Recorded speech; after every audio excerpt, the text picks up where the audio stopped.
राम जी पूछते हैं लक्ष्मण कहां, लक्ष्मण कहां? तब लगी ले आयु हनुमान,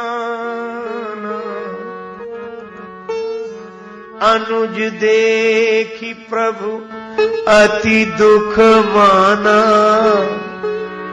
माना। राम जी की गोद में मूर्छित लक्ष्मण राम जी रोने लगे।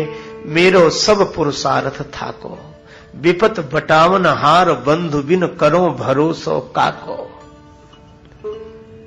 लक्ष्मण तुमने सब कुछ तो ठीक किया, संसार के सारे सुख भोगने में तुम पीछे रहे, मुझे आगे कर दिया, पर आज स्वर्ग का सुख भोगने में आगे क्यों जा रहे हो? मुझे जाना चाहिए। लक्ष्मण तुम सदा मेरे पीछे पीछे चले हो तो शरीर छोड़कर भी मुझसे आगे नहीं जा सकते। मैं भी तुम्हारे साथ चलूंगा। पर राम जी को एक ही चिंता, ऐसा स्वभाव और कहीं नहीं मिलेगा। शरणागत वत्सल दीन बंधु श्री राम कहते हैं गिरि कानन जय हैं कपि भालू और हों पुनि अनुज संघाती। पर्वत की कंदराओं में जंगल में ये वानर भालू चले जाएंगे और मैं अपने भाई के साथ देह त्याग कर चला जाऊंगा, लेकिन रोना तो इस बात का है, हुई है कहा विभीषण की गति, रही सोच भरी छाती, विभीषण का क्या होगा, ऐसो को उदार जग माही। यह श्री राम। राम जी अत्यंत दुखी होकर रोने लगे। पर वाह रे बजरंग बली, श्री हनुमान जी महाराज ने उस समय कहा कि प्रभु मैं सब कुछ देख सकता हूं, आपकी आंखों में आंसू नहीं देख सकता। को नहीं जानत है जग में कपि संकट मोचन नाम तिहारो। राम जी ने रोते हुए कहा हनुमान क्या करोगे, लक्ष्मण के प्राण संकट में है। हनुमान जी ने कहा कि प्रभु अमृत से जीवन मिलता है और अमृत कहां मिलता है मुझे पता है। सुना है चंद्रमा में अमृत है। आज जो हो प्रभु अनुशासन पावो, गीतावली रामायण में वर्णन है। तो चंद्रमहि निचोरी चैल जो आन सुधा सिरुनावो। इस चंद्रमा को कपड़े की तरह निचोड़कर अमृत लक्ष्मण जी के मुख में डाल दो। और सुना है पाताल में अमृत से भरा हुआ घड़ा रखा है, सर्प उसकी रक्षा कर रहे हैं, मैं पाताल में चला जाऊं। कह पाताल दलो ब्याला बलि अमृत कुंड महिलाओं। सर्प समूह को नष्ट करके अमृत का कुंड ही धरती पर ले आऊं।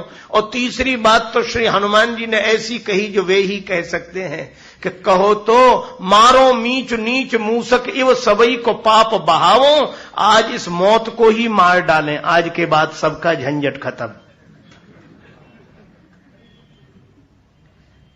अब आप देखो हनुमान जी ने 3 जगह की बात कही है। चंद्रमा कहां है? आकाश में, अमृत कुंड पाताल में और मृत्यु धरती पर। तीनों लोक की बात कह रहे हैं कि नहीं? देवता घबरा गए, आपन तेज संहारो आपे, तीनों लोक हांकते कांपे।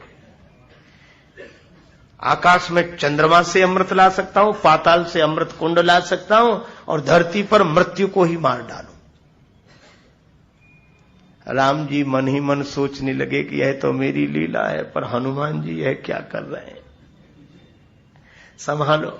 अब किसी की हिम्मत न हो हनुमान जी से कुछ कहने की। तब जामवंत जी बोले,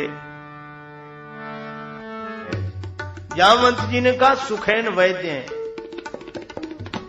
अब देखो यह भी कैसा अद्भुत प्रसंग है। वैद्य की आवश्यकता है, और वैद्य कौन है? सद्गुरु वैद्य वचन विश्वासा। विकारों के द्वारा मूर्छित मन को पुनः स्वस्थ बनाने के लिए सद्गुरु वैद्य की आवश्यकता है। भगवान भी इस सत्य को स्वीकार करते हैं। हनुमान जी से कहा वैद्य जी को ले आओ, और हनुमान जी गए। कैसे गए? धरि लघु रूप गयऊ हनुमंता। हनुमान जी बड़े छोटे बन गए। और इसका अर्थ क्या है? हनुमान जी बनते हैं छोटे, काम करते हैं बड़ा। हम लोग बनते हैं बड़े, काम करते हैं छोटे छोटे। और हनुमान जी की लीला से यह भी प्रेरणा लेनी चाहिए कि छोटा बनकर ही बड़ा काम किया जा सकता है। ये ज्यादा अकड़ने वाले कोई बड़े बड़े काम नहीं कर पाते, कर ही नहीं सकते। एक कवि ने तो कहा कि झुकता वो है जिसमें की जान है, और अकड़ तो खास मुर्दे की पहचान है। ये अकड़े रहने वाले तो मुर्दे हैं, न सिर झुके न हाथ झुके, अकड़े। पर जिसका जीवन है उसमें विनम्रता है। हनुमान जी छोटे बनकर गए, और यह भी संकेत कि गुरु जी को लेने जाने, सदगुरु वैद्य और गुरुजनों के पास जाए तो छोटे बनकर ही जाना चाहिए। गए, और विनम्रता जहां है गुरुदेव के आने में वहां देरी नहीं, आने भवन समेत तुरंता। अब एक अद्भुत बात है, हनुमान जी गए और आए, उसका मकान ही उठा लाए, मकान ही उखाड़ लाए, रख दिया। वानरों ने कहा वैद्य कहां है? हनुमान जी बोले इसी मकान के भीतर होगा, कुंडी खटखटा। अरे भले आदमी, वैद्य को बुलाया था, मकान क्यों ले आए? हनुमान जी बोले हम जाते और इसे जगाते तो यह तो जागता जागता पड़ोसी पहले जाग जाते, और फिर इसको सारी बात सुनाते, आने के लिए राजी होता कि नहीं होता, कितना समय बर्बाद होता। हमने सोचा ये सब बातें वहीं करेंगे, तो कहा अकेले वैद्य को ले आते, ये मकान क्यों ले आए, चारपाई उठा लाते।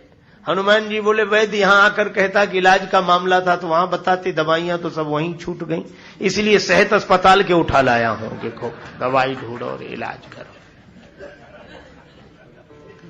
और फिर एक बात है, रावण को पता है कि लक्ष्मण जी मूर्छित है और वैद्य केवल सुखैन है, तो रावण अपने सिपाही नहीं भेजेगा कि जाओ वैद्य के मकान की तलाशी लो, रात को वैद्य कहीं गया तो नहीं था। हनुमान जी बोले कि अगर सिपाही आते और वैद्य मकान में न मिलता तो कल से मृत्युदंड मिलता कि नहीं? कहा बिल्कुल। बोले अब खूब रावण के सिपाही घूमते रहे, मकान ही नहीं मिलेगा तो तलाशी किसकी लेंगे? मकान हो तब तलाशी लें, वहां तो मकान ही गायब है। और चौथी बात यह है कि वैद्य को लगता ही नहीं है कि हम कहीं ले जाए गए, वैद्य को लगता है कि इतने लोग हमारे ही घर पर आए हुए हैं।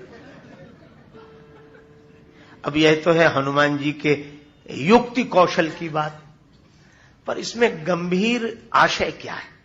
गंभीर आशय यह है कि वैद्य को लेने गए हैं, मकान के सहित लाए हैं। वैद्य है सदगुरु। अगर सदगुरु का स्वरूप वैद्य का है जो भवरोग मिटाने वाले हैं, वे जब उपचार के लिए आएंगे तो मकान सहित ही आएंगे। मकान कौन सा? ये मकान ही है, ये शरीर का मकान है। आप सब मकान में ही बैठे, चलता ही फिरता मकान है, और जिसे आप अपना मकान समझ रहे हैं वह तो आपके इस मकान का मकान है।